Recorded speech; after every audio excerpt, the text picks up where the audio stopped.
আসসালামু আলাইকুম, স্বাগত জানাচ্ছি আপনাকে বিএসি নিউজের আন্তর্জাতিক সংবাদে। শুরুতেই থাকছে সংবাদ শিরোনাম। পশ্চিমা বিশ্বকে তাক লাগিয়ে এবার সবচেয়ে ভয়ঙ্কর মিসাইল বানালো ইরান, যা দেখে ভয়ে কাঁপছে ইসরায়েল। ইরান বানিয়ে ফেলেছে পরমাণু অস্ত্র, দাবি যুক্তরাষ্ট্রের।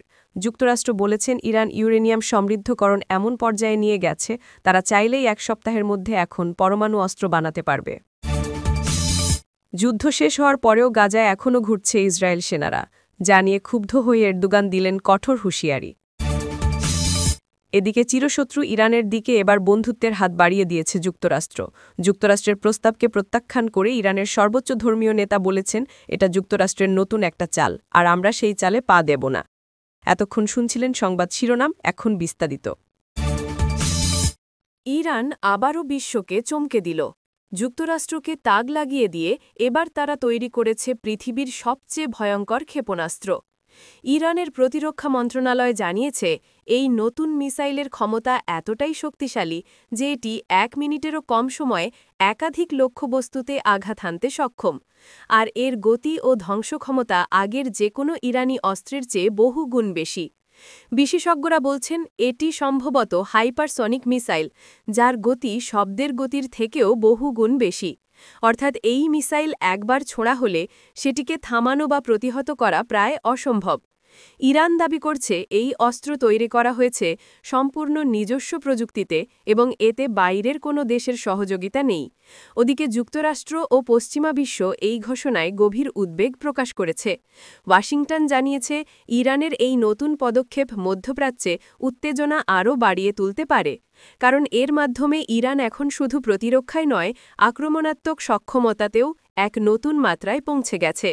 ইরানের রাষ্ট্রীয় টেলিভিশনে এই মিসাইলের পরীক্ষামূলক উৎক্ষেপণের ফুটেজ দেখানো হয়েছে, যেখানে দেখা যায় এটি আকাশে ছুটে গিয়ে নির্দিষ্ট লক্ষ্যবস্তুতে সফলভাবে আঘাত করছে। ইরানের সামরিক কর্মকর্তারা বলছেন যুক্তরাষ্ট্র ও ইসরায়েলের আগ্রাসী নীতি এবং নিষেধাজ্ঞার জবাবই হচ্ছে এই অস্ত্র।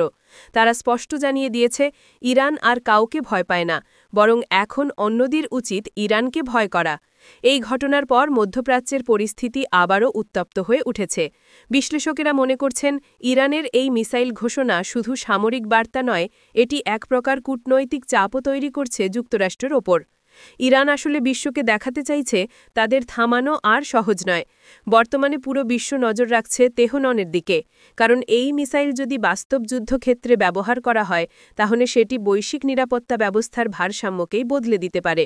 আর তাই এখন সবাই অপেক্ষা করছে যুক্তরাষ্ট্র কিভাবে এর জবাব দেয়। এদিকে মধ্যপ্রাচ্যে চলমান অস্থিরতার মধ্যেই এক অপ্রত্যাশিত মোড় নিচ্ছে যুক্তরাষ্ট্র ও ইরানের সম্পর্ক। দীর্ঘ 4 দশকের বৈরিতা, নিষেধাজ্ঞা ও পারমাণবিক উত্তেজনার পর এবার যুক্তরাষ্ট্রের পক্ষ থেকে আসছে বন্ধুত্বের আহ্বান। ওয়াশিংটন চায় ইরানের সঙ্গে নতুনভাবে কূটনৈতিক সম্পর্ক গড়ে তুলতে। সাম্প্রতিক সপ্তাহগুলোতে যুক্তরাষ্ট্রের শীর্ষ পর্যায়ের একাধিক কূটনৈতিক গোপনে ইরানের সঙ্গে যোগাযোগ করছে বলে আন্তর্জাতিক গণমাধ্যম জানিয়েছে। ইরানকে দেওয়া হয়েছে বিভিন্ন প্রস্তাব, তাদের অর্থনৈতিক নিষেধাজ্ঞা ধীরে ধীরে তুলে নেওয়া, তেল রপ্তানির সুযোগ বাড়ানো এবং আন্তর্জাতিক লেনদেনের পথ সহজ করার আশ্বাস। তবে এসব প্রস্তাব ইরান মোটেও ভালোভাবে নিচ্ছে না। তেহরানের মতে যুক্তরাষ্ট্রের এই উদ্যোগ আসলে এক নতুন ফাঁদ। তারা বলছে আমেরিকা কখনোই প্রকৃত অর্থে বন্ধুত্ব করতে চায় না, বরং নিজের স্বার্থ সিদ্ধির জন্যই এমন নাটক সাজাচ্ছে। ইরানের শীর্ষ ধর্মীয় নেতা এবং সেনাবাহিনীর কর্মকর্তারা একে যুক্তরাষ্ট্রের নতুন ষড়যন্ত্র বলে মন্তব্য করেছেন। তাদের মতে যুক্তরাষ্ট্র এখন মধ্যপ্রাচ্যে নিজের প্রভাব হারিয়ে ফেলছে। ইসরায়েল, গাজা, সিরিয়া, লেবানন এমনকি আফগানিস্তানেও তাদের প্রভাব কমে গেছে। এই পরিস্থিতিতে ইরানকে পাশে টেনে এনে তারা আবারও নিজেদের আধিপত্য ফিরে পেতে চাইছে। ইরান স্পষ্ট করে জানিয়ে দিয়েছে তারা কোনো অবস্থাতেই যুক্তরাষ্ট্রের ফাঁদে পা দেবে না, বরং তারা এখন আরও শক্তিশালী জোট গড়ছে রাশিয়া, চীন ও উত্তর কোরিয়ার সঙ্গে। ইরানের মতে এই জোটই ভবিষ্যতে পশ্চিমা আধিপত্যের বিকল্প শক্তি হিসেবে দাঁড়াবে। তেহরান বলছে আমেরিকার সঙ্গে বন্ধুত্ব নয়, বরং নিজেদের সার্বভৌমত্ব, ধর্মীয় আদর্শ ও স্বাধীন নীতি রক্ষাই তাদের চূড়ান্ত লক্ষ্য। বিশ্লেষকরা বলছেন যুক্তরাষ্ট্রের এই নতুন পদক্ষেপ শুধু ইরান নয়, পুরো মধ্যপ্রাচ্যের ভূরাজনীতিতেই বড় পরিবর্তন আনতে পারে। আমেরিকা বুঝতে পেরেছে দীর্ঘদিনের চাপের কূটনীতি ও নিষেধাজ্ঞার নীতি এখন আর কার্যকর নয়। ইরান এখন শুধু একটি দেশ নয়, বরং রাশিয়া, চীন ও মধ্যপ্রাচ্যের বিভিন্ন শক্তির সঙ্গে ঘনিষ্ঠভাবে যুক্ত একটি প্রভাবশালী বলয়ে পরিণত হয়েছে। এই বাস্তবতা বুঝেই যুক্তরাষ্ট্র চাইছে অন্তত আংশিকভাবে সম্পর্ক পুনর্গঠন করে নিজেদের স্বার্থ রক্ষা করতে। তবে এই কৌশলকে ইরান কূটনৈতিক মুখোশ হিসেবে দেখছে। তাদের মতে আমেরিকা যতদিন ইসরায়েলকে নিঃশর্ত সমর্থন দিচ্ছে, গাজার ওপর হামলার নীতি বদলাচ্ছে না, ততদিন কোনো আলোচনাই অর্থবহ হবে না। তাই এখন প্রশ্ন একটাই, এই সম্পর্ক কি সত্যিই বন্ধুত্বের নতুন দিগন্ত খুলে দেবে, নাকি আবারও তৈরি হবে শীতল যুদ্ধের মতো নতুন এক মুখোমুখি পরিস্থিতি? বিশ্ব এখন তাকিয়ে আছে তেহরান আর ওয়াশিংটনের পরবর্তী পদক্ষেপের দিকে। বিশ্বজুড়ে এখন নতুন করে উদ্বেগ ছড়িয়ে পড়েছে ইরানকে ঘিরে। পশ্চিমা দেশগুলোর দাবি, পরমাণু অস্ত্র তৈরির শেষ প্রান্তে পৌঁছে গেছে তেহরান। যুক্তরাষ্ট্রসহ ইউরোপের একাধিক গোয়েন্দা সংস্থা জানিয়েছে ইরান এমন এক অবস্থানে পৌঁছেছে যেখানে চাইলে মাত্র কয়েক সপ্তাহের মধ্যেই তৈরি করা সম্ভব কার্যকরী পারমাণবিক অস্ত্র। তাদের মতে ইরান এখন যে পরিমাণ ইউরেনিয়াম সমৃদ্ধ করছে তা কেবলমাত্র বোমা তৈরির পর্যায়ের উপযোগী। ওয়াশিংটনের অভিযোগ, ইরান গোপনে তাদের পারমাণবিক কর্মসূচিকে এমনভাবে এগিয়ে নিচ্ছে যা আন্তর্জাতিক চুক্তি লঙ্ঘনের শামিল। তারা বলছে ইরানের কিছু স্থাপনা এখন আন্তর্জাতিক পরিদর্শনের আওতার বাইরে। সেখানে কী ধরনের পরীক্ষা নিরীক্ষা চলছে তা কেউ নিশ্চিতভাবে জানে না। এ অবস্থায় পশ্চিমা দেশগুলো মনে করছে ইরান হয়তো গোপনে পরমাণু অস্ত্র বানানোর প্রস্তুতি নিচ্ছে, যদিও তেহরান এসব অভিযোগ দৃঢ়ভাবে অস্বীকার করেছে। তাদের বক্তব্য, ইরানের পারমাণবিক কর্মসূচি সম্পূর্ণ শান্তিপূর্ণ উদ্দেশ্যে পরিচালিত হচ্ছে। বিদ্যুৎ উৎপাদন, চিকিৎসা গবেষণা এবং প্রযুক্তিগত উন্নয়নের জন্যই এসব কার্যক্রম চলছে। ইরান আরও বলেছে যুক্তরাষ্ট্র এবং তার মিত্ররা ইরানের অগ্রগতি রোধ করতে রাজনৈতিক প্রচারণা চালাচ্ছে। এদিকে যুক্তরাষ্ট্রের পররাষ্ট্র দপ্তর জানিয়েছে তারা ইরানের ওপর নজরদারি আরও জোরদার করেছে এবং প্রয়োজনে নতুন করে কঠোর নিষেধাজ্ঞা আরোপ করা হবে। একই সাথে হোয়াইট হাউস ইরানকে আলোচনার টেবিলে ফেরার আহ্বান জানিয়েছে, যাতে কূটনৈতিকভাবে এই সংকটের সমাধান সম্ভব হয়। কিন্তু ইরান সেই প্রস্তাব সরাসরি প্রত্যাখ্যান করেছে। তাদের স্পষ্ট বক্তব্য, আমাদের সার্বভৌমত্ব ও নিরাপত্তা নিয়ে কোনো দেশ বা জোটের সঙ্গে আপোষের প্রশ্নই আসে না।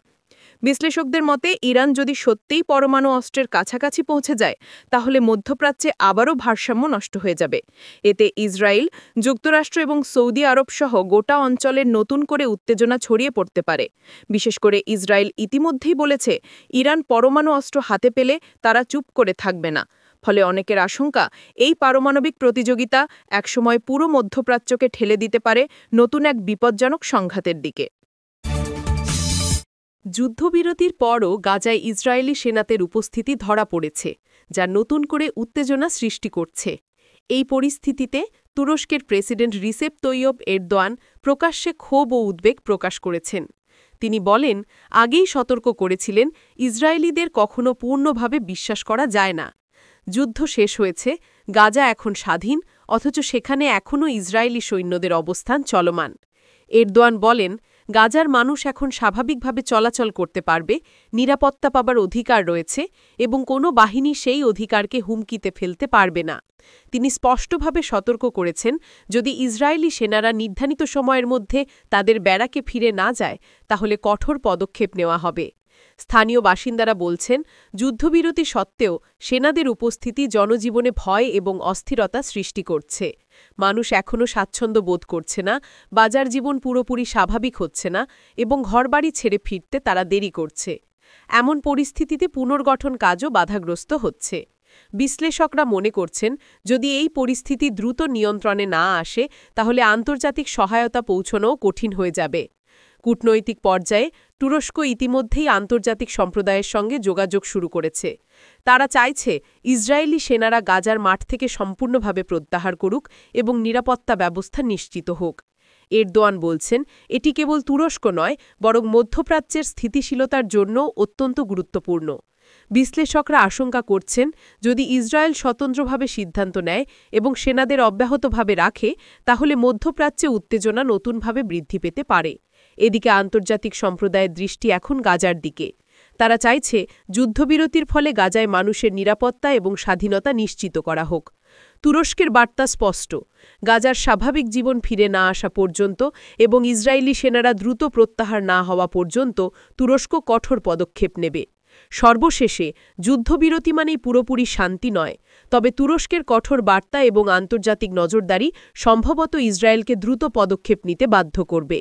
গাজায় স্বাভাবিকতা ফিরিয়ে আনা, জনগণকে নিরাপত্তা নিশ্চিত করা এবং স্থায়ী শান্তি গড়ে তোলা এখন আন্তর্জাতিক সম্প্রদায়ের মূল চ্যালেঞ্জ।